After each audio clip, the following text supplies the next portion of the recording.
디모데전서 1장 1절과 2절 말씀 우리가 참목소리를 봉독합니다. 시작. 우리 구주 하나님과 우리의 소망이신 그리스도 예수의 명령을 따라 그리스도 예수의 사도된 바울은 믿음 안에서 참 아들 된 디모데에게 편지하노니 하나님 아버지와 그리스도 예수 우리 주께로부터 은혜와 긍휼과 평강이 내게 있을지어다. 아멘.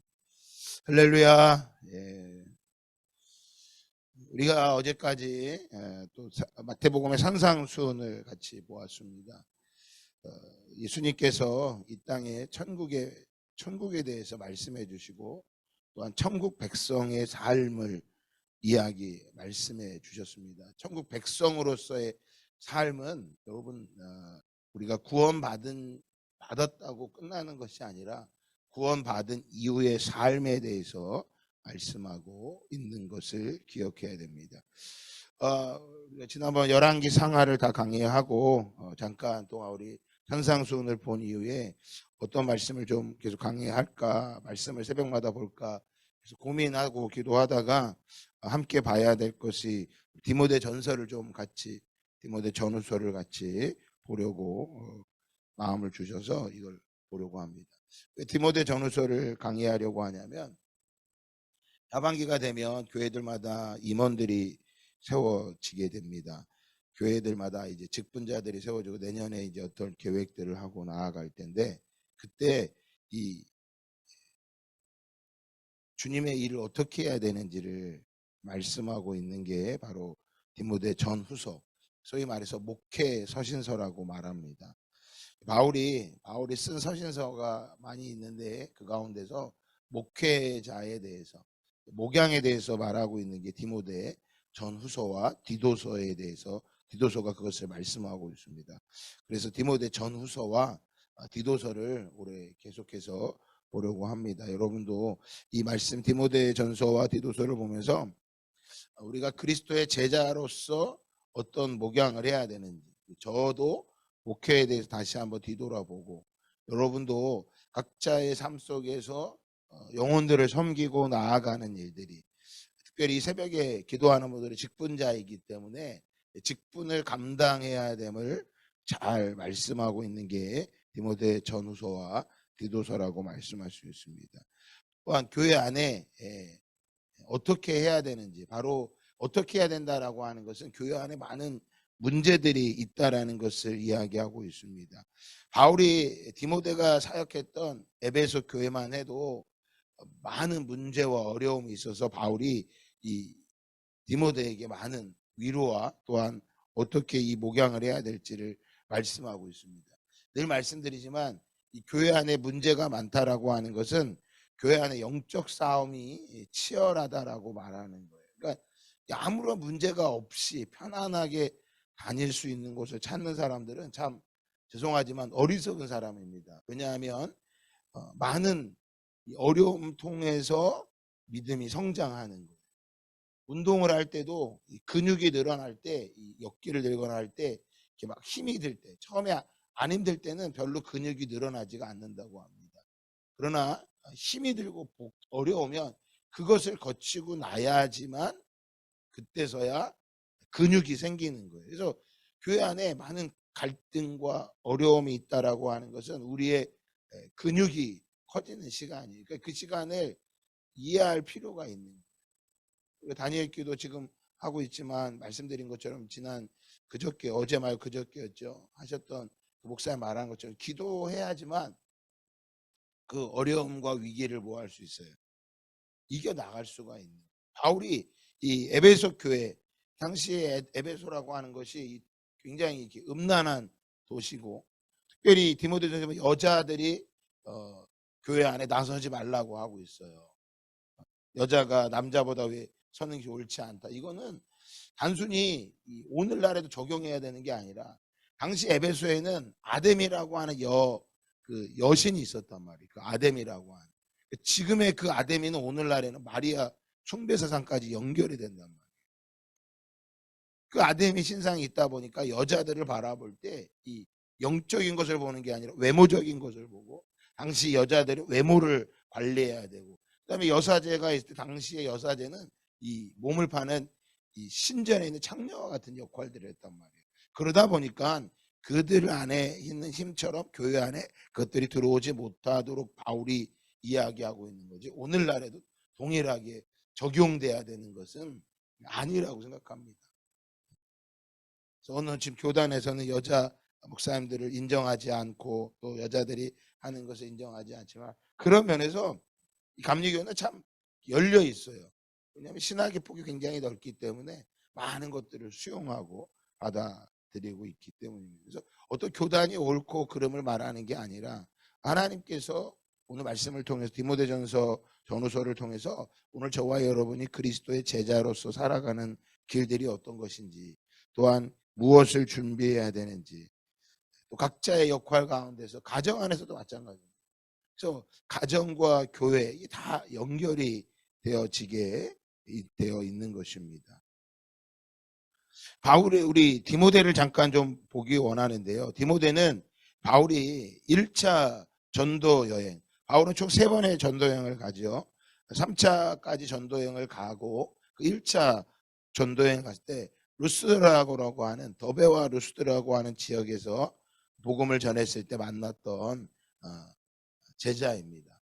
우리 한번 그를 소개하는 걸 한번 사도행전 잠깐 보고 말씀을 좀 보도록 하겠습니다. 사도행전 16장입니다. 사도행전 16장 1절에서 4절까지 말씀. 3절까지 같이 볼까요? 사도행전 16장 1절에서 3절. 바울이 더베와 루스드라의 이름에 거기 디모데라 하는 제자가 있으니 그 어머니는 믿는 유대 여자요 아버지는 헬라인이라. 디모데는 루스드라와 이고니온에 있는 형제들에게 칭찬을 받는 자니 바울이 그를 데리고 떠나고자 할새 그 지역에 있는 유대인으로 말미암아 그를 데려다가 할례를 행하니 이는 그 사람들이 그의 아버지는 헬라인 줄 다 알미러라. 네. 디모데가 어느 가문 사람인지를 이야기하고 있죠. 디모데는 어머니는 유대 여자고 아버지는 헬라인입니다. 유니게와 로이스라고 디모데전서에 보면 그 이름까지도 나옵니다. 이때 2차 전도여행을 나갈 때 1차 전도여행은 바울과 바나바가 함께 나가지만 이 2차 전도여행 때는 둘이 갈라지게 됩니다. 바울은 이 바로 1차 전도여행을 했던 지역을 다시 돌아보게 됩니다. 그때 다시 가서 만났던 디모데라고 하는 사람을 세우게 되는데 2절에 보니까 디모데를 가르쳐 디모데는 루스드라와 이고니온에 있는 형제들에게 칭찬받는 자니라고 말씀합니다. 그러니까 여러분 우리가 이 제자를 세울 때 그냥 영적인 사람이다 그런 사람들을 세우는 게 아니에요. 잘하는 사람들을 세우는 게 아니에요. 어떤 사람이에요? 모든 사람들이 인정할 만한 사람들이 제자로 세워져요. 그걸 말하면 성품적으로 우리로 말하면 우리나라 단어로 말하면 착한 사람들을 말하는. 착하다라고 하는 건 어떤 사람과도 막 갈등이 있는 게 아니라 잘 말하면 따지고 계산하고 이게 옳아요 막 이런 사람들. 아니 그런 사람도 다 필요하죠. 그래서 어떤 사람들 교회에서 이렇게 얘기하죠. 나는 교회 야당이야. 아니 무슨 교회가 정치 집단도 아니고 교회에 목사님이 잘하려면 야당이 필요해. 아니 말도 안 되는 얘기를 해요. 어떤 목사님이 하신 사역들에 있어서 좀 뜻이 있고 이해가 하고 그러니까 하나님이 하시는 도 이해가 안 되는 거예요. 왜? 늘 자기 생각대로 나아가야 되는 거예요. 자기가 짜놓은 드라마대로 드라마 각본처럼 딱딱딱딱 나가야 된다고 생각을 한다고요. 여러분 교회는 그런 데가 아니에요. 그리고 교회 영적인 지도자들 스타일 따라도 달라요. 바울이 하는 스타일이 있고요. 베드로가 하는 게 있고 요한이 하는 게 있어요. 바울과 바나바만 해도 갈라진 이유가 마가라는 사람을 데리고 가느냐 말아야 되느냐 그것 때문에 갈라지게 됐어요. 그럼 갈라지고 끝났느냐? 나중에 다 하나가 되었어요. 지금도 교단이 다 많이 나눠져 있지만 그 교단이 나눠지는 계기 특별히 제일 어려운 게 침례교 목사님들은 제일 어려울 때 전도를 하다 보면 저희는 침례교입니다. 그러면 예수님에 대해서 들으려고 하는 게 아니라 침례가 뭐예요? 이것부터 들으려고 하는데, 그래갖고 이 침례교는 목회할 때 너무 어렵다는 거예요. 전도할 때마다. 그래갖고 침례를 다 설명해주고 나면 그때서야 복음을 전해야 되는데 그때 되면 이미 돌아간대. 그러고 답답하다고. 사실은 그 세례나 침례나 다 마찬가지거든요. 근데 그 침례를 더 강조하다 보니까, 그래서 교단이 복음을 전하다 보면 다 뭘부터 먼저 얘기해요? 교단에 대해서 막 이야기한다고요. 디모데전서에도 우리가 나중에 말씀을 보겠지만 디모데전서에도 보면 허탄한 신화라고 말해요. 허탄한 신화. 그들을 쫓지 말라고요. 만약 무슨 말이냐면 성경에 보면 많은 이야기가 나오는데 굳이 하나님이 다 기록해 놓지 않은 것들이 있어요. 내용이. 그 이유는 무엇 때문이냐라는 거예요. 굳이 그것까지 우리가 뭐 할 필요가 없다는 거예요.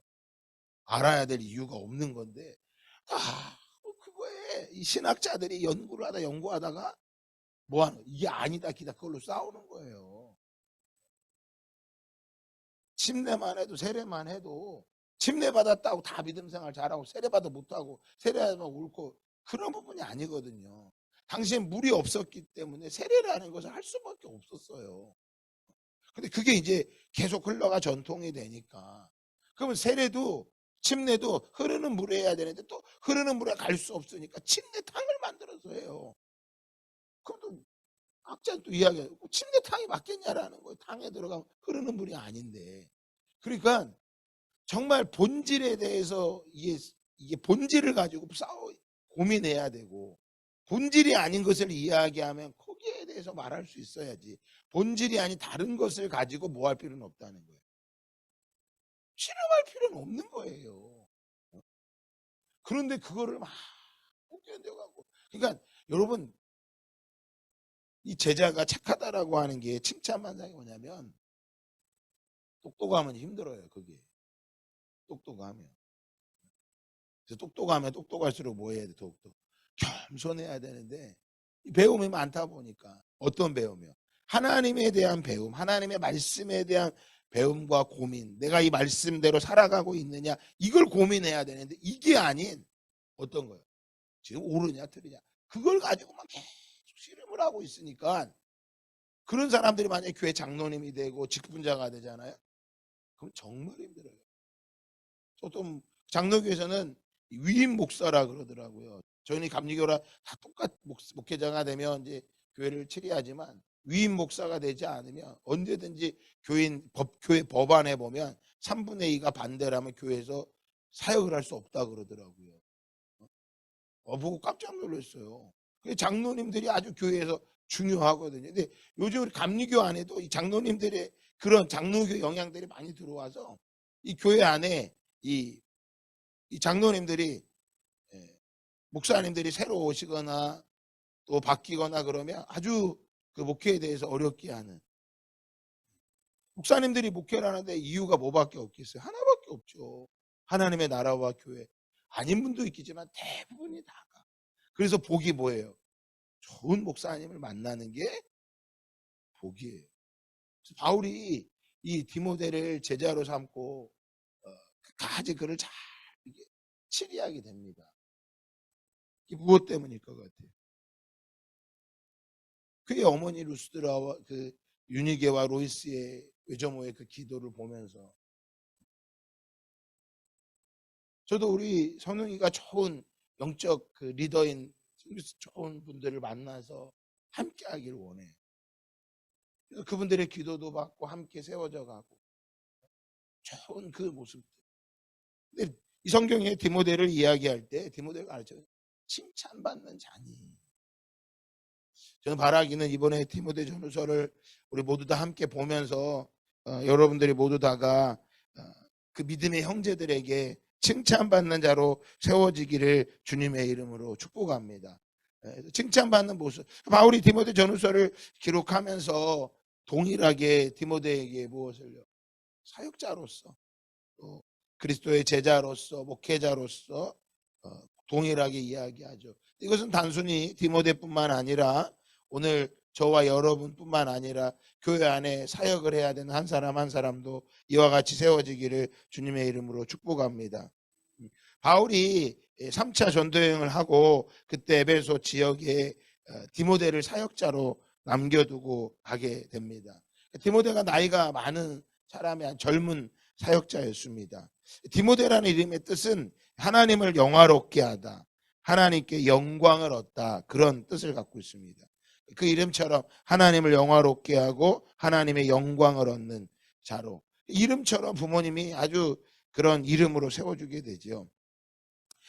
디모데전서를 기록한 것은 그 바울이 에베소에 디모데를 두고 나서 바울이 로마 감옥에 두 번에 걸쳐서 갇히게 되는데 1차 감옥에 갇혔다가 나오면서 예상에는 63년에서 65년 사이에 디모데전서를 기록해서 첫 번째로 바울이 디모데에게 이 서신서를 보내준 것 같습니다.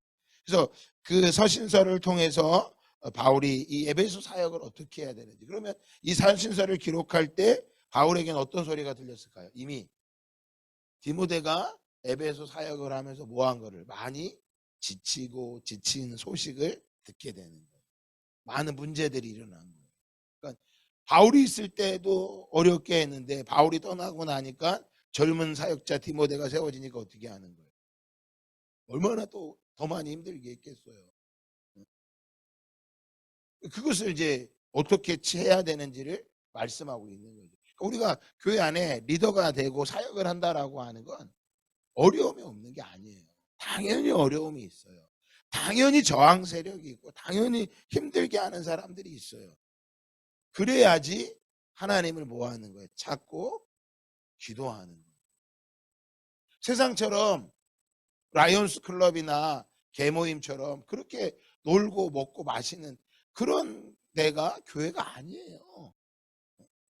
교회는 영적 싸움이 아주 치열한 곳입니다. 그래서 교회가 어려운 곳이에요. 예수님이 말씀하시죠. 교회를 가르쳐서 음부의 권세가 이기지 못한다는 거예요. 음부의 권세. 교회는 음부의 권세가 이기지 못하는 강력한 영적 싸움에서 이기는 교회가 돼야 되는 거예요. 그래서 디모데도 어떤 존재로요. 그런 존재로 세워지기를 원해서 바울이 디모데 전서를 기록하고 있는 것입니다. 오늘 1절 말씀에 보면, 디모데전서 1장 1절과 2절 말씀을 보면, 우리 구주 하나님과 우리의 소망이신 그리스도 예수의 명령을 따라 그리스도 예수의 사도된 바울은, 오늘 바울은 두 가지를 늘 이야기합니다. 자신이 어떻게 사도가 되었는지를, 자신의 사도성을 이야기합니다. 왜냐하면 당시에 바울의 사도성을 의심하고 공격하는 사람들이 많았어요. 서신서를 대부분 다 보면 그리스도 예수의 사도된 바울은 부르심을 따라 하나님의 은혜로. 근데 오늘 바울은 디모데에게 먼저 자기를 소개할 때 그리스도 예수의 명령을 따라, 우리의 소망이신 그리스도 예수의 명령을 따라 되었다고 말하고 있습니다. 오늘 디모데에게도 무엇을 말하고 있는 거예요? 너도 또한 예수 그리스도의 무엇을 따라? 명령을 따라 네가 에베소에서 사역하고 있는 것을 무엇하라는 거예요? 기억하라는 거예요. 근데 그것을 누가? 소망 되신 예수님께서, 소망이 되신 예수님께서 우리에게 그 사역을 맡겼다라고 말씀하고 있는 거예요. 그럼 여러분 무엇을 말하는 거예요? 그리스도의 소망을 따라 사역을 하지 못하는 사람은 가다가 뭐 하는 거예요? 그 명령 같은 거는 금방 뭐 하는 거예요? 잊어버리는 거죠. 그만두는 거죠. 사람에게 소망이 있는 게 아니에요. 우리가 칭찬하는 사람들이 칭찬받는 사람을 사역자로 세우지만 그들에게 있어서 소망은 오직 누구입니다? 예수 그리스도예요. 예수 그리스도예요. 우리가 믿음 생활하다가 낙심이 되고 어렵고 믿음의 슬럼프가 있다고 말하죠. 그렇죠? 막 떨어지죠. 그때가 언제인 거예요? 소망을 잃어버리면 그렇게 되는 거예요. 내가 오늘 아침에도 여러분 다 새벽에 일어났는데 이것이 떨어진 이유가 무엇 때문인 거예요? 예수님의 소망을 잃어버리면 또다시 막 잃어버리는 거예요. 그러니까 교회 사역을 하다 보면 이 소망을 잃어버리면요 아무 일도 못해요. 그 바울이 자기를 소개하는 거예요. 우리의 소망이신 그리스도 예수의 명령을 따라 내가 사도가 되었다. 명령을 따라. 오늘 여러분도 집사로 직분이 세워진 거, 권사로 세워진 거, 그것들이 무엇인가요? 교회 안에서 내가 위치를 말하는 게 아니에요. 위치를 말하면 남들에게 명령하고 왜 그러냐고 다. 장로님들이 옛날에는 안 그랬는데 바뀌어가지고 장로가 되고 나면 다 막 이렇게만 하잖아요. 그 세상은 요즘 뭐라 그래? 그걸 꼰대라고 이야기하잖아요. 그게 아니라 소망이 다 커진 분이 권사님이 되면 되는 거예요. 소망이 크신 분이. 우리로 말하면 어떤 거예요? 2030년까지 100명의 선교사를 파송해야 되겠다. 그 소망을 가진 사람들이 뭐가 되면 직분자가 되면 그 소망을 따라 달려가는 거예요. 그 명령을 따라서 묵묵히 그 길을 걸어가게 되는 거죠. 여러분 삶 속에서도 그러한 은혜가 있기를 주님의 이름으로 축복합니다. 2절에 보면 믿음 안에서 참 아들 된 디모데에게 편지하노니, 디모데에게 편지를 하고 있는 거죠. 그래서 이 디모데 전서를 바울이 썼다라는 것을 말하고 있는 거예요. 그래서 하나님 아버지와 그리스도 예수 우리 주께로부터 은혜와 긍휼과 평강이 내게 있을지어다. 바울 서신서에 보면 이 대부분 이야기할 때 은혜와 평강이 내게 있을지어다라고 말하고 있어요. 근데 이 디모데 전서에는 하나가 더 들어가요. 긍휼까지 들어가요. 은혜와 평강과 긍휼이 있을지어다. 이걸 보면 디모데가 얼마나 힘들게 사역을 하고 있는지를 뭐하고 있는 거예요. 우리가 짐작을 할 수 있는 거예요. 그 시끄러운 성도들 데리고 그걸 할 수 있는 거예요. 이거는요 교회가 크다고 괜찮고 작다고 없는 게 아니에요. 교회는 다 이게 많아요. 교회는. 그래서 목사님들이 어떤 성도들을 좋아하겠어요? 문제 안 일으키고 그냥 잠잠히 자리 지키고 끝까지 사람들에게 칭찬받는 거. 아니 그런 성도가 있으면, 그런 성도가 많으면요 목사님들이 참 복인 거예요. 부모님도 마찬가지잖아요. 자녀가 많다고 이 문제가 많고 없다고 자녀가 문제가 없어요. 예전에는 자녀가 5명, 7명씩 있어도 문제없이 잘 컸어. 근데 요즘은 하나밖에 없어. 하나, 둘밖에 없는데도 뭐예요? 그 얼마나 어려워해요. 그걸 막 버벅게 하고, 예전에 막 7씩 있어도 막 시어머니 모시고 밥 깔고 막 애 다 기르고 그래도 다 살았어. 근데 요즘은 집에 세탁기에 전기밥솥에 뭐 별거 다 있어. 청소기도 이제 뭐 청소도 뭐예요? 청소기 로봇 청소기가 알아서 해줘. 다 알아서 해줘. 그런데도 자녀가 많아. 자녀가 기껏해 하나야 둘이야. 그런데도 그 자녀 하나 기르는데 막 바람 잘 날 없다고. 여러분 왜 그럴 것 같아요? 소망이 어디에 있느냐. 결론이 안 나면요 고민되고 어려운 거예요. 바울이 이 디모데에게 우리 주께로부터, 우리 주님으로부터 디모데와 너에게 은혜는요 하나님이 값없이 주신 구원의 선물을 말하는 거예요.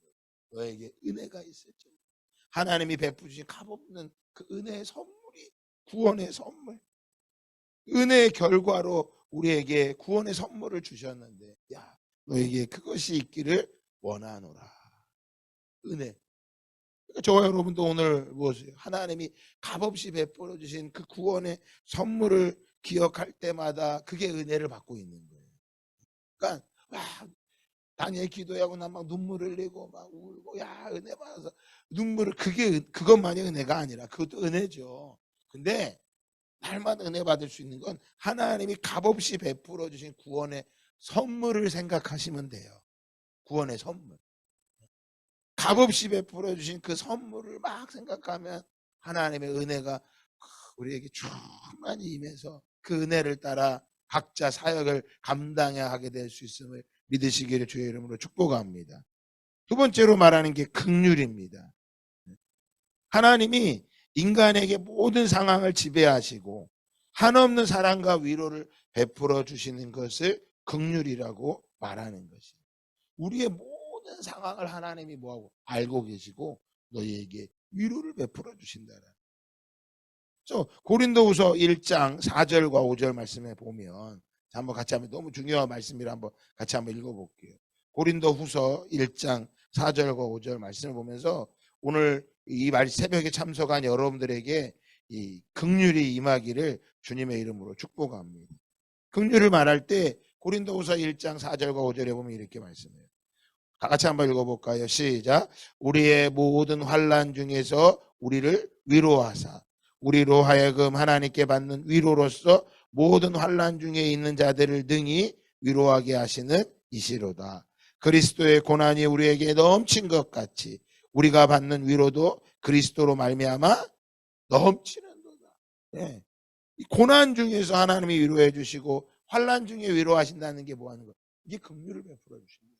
그러니까 바울이 디모데에게 야 너에게 하나님의 주께로부터 은혜가 너에게 구원의 선물이 있고 긍휼이 있다. 그럼 뭘 말하고 너에게 그 에베소 교회 사역을 하면서 너에게 뭐가 넘치기를 위로가 넘치는 것을 날마다 경험하기를 원한다.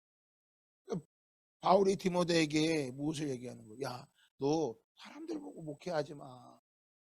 사람들 보고 목회하지 마. 사역을 할 때도 여러분들이 평신도대 사역할 때 뭐예요? 야 너 목사님 바라보고 목회 사역하지 마. 목사님이 인정해주면 하고 못 안 하면 안 하고 거기에 따라서 막 그 감정이 막 오르락내리락 하고 영혼들을 섬기다 보면 걔네들 이렇게 하지 말아라. 아니 사람인지라 그럴 수 있어요. 저도 그럴 때가 있어요. 하지만 그거보다 더 큰 하나님의 긍휼이 날마다 임하기를 예수님의 이름으로 축복합니다. 그 긍휼을 따라서 그 에베소 교회를 디모데가 무엇하기를 원하는 거예요? 사역해 나가기를 바울이 원하는 거예요. 이 편지를 통해서 그에게 뭐가요? 긍휼이 임하기를 원하는 거죠. 긍휼. 여러분 이 디모데 전후서를 보면서 저도 많은 이제 긍휼을 받기를 원해요. 하나님이 그 베풀어 주신 긍휼. 그 긍휼 성경에 나오는 이 긍휼들은요. 우리의 어떤 드러남이 아니에요. 이 말씀이 우리에게 긍휼이 되는 거예요. 그래서 오늘도 이 하나님이 나에게 말씀을 통해 긍휼을 베풀어 주시는구나. 내게 있을지어다 말하잖아요. 오늘 이 새벽에 기도하는 여러분들을 위해서 제가 기도하겠습니다. 하나님, 이 새벽에 기도하러 나온 이분들에게 하나님의 긍휼을 베풀어 주시옵소서. 에베소 교회 안에 바울이 이 디모데가 사역을 하는데 참 쉽지 않게 사역을 하는. 그러니까 은혜와 평강뿐만 아니라 무엇까지도 하나를 더 넣어줬잖아. 긍휼까지도 있을지어다라고 말해요. 마지막으로 우리 이제 뭐라 그래? 은혜와 긍휼과 평강이 있을지어다. 평강은 죄인이 하나님으로부터 받는 은혜의 결과를 말하는. 죄인이었던 우리가 하나님으로부터 받는 은혜로 얻어지는 것. 그게 평강인 거예요. 그럼 여러분 이 아침에 평강이 있기를 주님의 이름으로 축복합니다. 우리가 믿음이 지금 내가 마음이 막 불안해. 막 짜증이 나고 신경질이 나. 하나님으로부터 온 거 사단으로부터 온 거예요. 사단으로부터 온 거예요. 그 보이니까 그런 거죠. 그 사단이 보여주는 거라니까. 믿음은 뭐해? 바라는 것들의 실상. 그래서 다시 눈을 돌이키라는 거예요. 살라마빵 이 말이 그냥이 아니라고. 하나님 감사합니다. 또다시 그걸 바라보며 나아가는 거예요. 그걸 평강이라고 말하는 거예요. 그러니까 내가 어떤 상황이 만들어지고 상황이 이루어져서 평강을 얻는 게 아니라 이 모든 은혜와 긍휼과 평강이 하나님 아버지와 그리스도 예수로부터 우리에게 임하는 것임을 믿으시기 바랍니다. 그 믿음은 하나님이 주시는 하나님과 우리 아버지, 하나님 우리 아버지와 예수 그리스도로부터 우리에게 흘러오는 은혜와 긍휼과 평강이 우리 안에 심령에 임하는 거예요. 이게 있을 때, 이게 임할 때 믿음 생활을 하는 게 어렵지가 않고 이것이 있을 때 주님이 함께 하시니까 어디도 갈 수 있는 거예요. 사자굴에도 들어가는 거고 풀무불에도 들어가는 것이고, 그것이 있기 때문에 원수인 사울을 죽이지도 않고 계속 하나님이 말씀한 자리까지 떠나고 가는 거예요. 내 손에 피를 묻히지 않는 거예요. 그것이 있기 때문에 하나님과 함께 감옥에도 들어가는 거예요. 그것이 있기 때문에 바울이 1차, 3차 전도여행을 가고 오늘 그 사역을 디모데에게 맡긴 거예요. 그러니까 교회 안에서 나중에 말씀드리겠지만 집사라는 직분, 권사라고 하는 직분, 성경에 권사는 없지만 이제 세워진 거죠. 집사, 권사, 장로라고 하는 것의 모든 것들이 무엇으로부터요? 하나님께서 우리에게 명령하셨고 하나님이 우리에게 주신 은혜와 긍휼과 평강으로 그 사역들을 감당해 나가시기를 예수 그리스도의 이름으로 축복합니다. 좋으신 하나님 아버지 감사합니다. 은혜와 긍휼과 평강이 내게 있을지어다. 주님, 그 은혜와 긍휼과 평강이 오늘 이 새벽에 참석한 한 사람 한 사람에게 임하도록 역사하여 주시옵소서. 구원의 선물을 받았고 하나님, 구원의 선물을 받은 자에게 얻어지는 평강과, 하지만 이 땅에서 얻어지는 많은 환난과 어려움 속에서 하나님이 베풀어 주신 필요합니다. 하나님의 위로가 필요합니다. 오늘 디모데에게 하나님 이 은혜와 긍휼과 평강이 흘러간 것처럼 오늘 우리 모두에게 이 역사함이 일어날 수 있도록 인도하여 주시옵소서. 감사드리며 예수 그리스도의 이름으로 기도합니다. 아멘. 눈을 들어 주를 보라. 내 모든 영역 주께 맡겨라. 슬플 때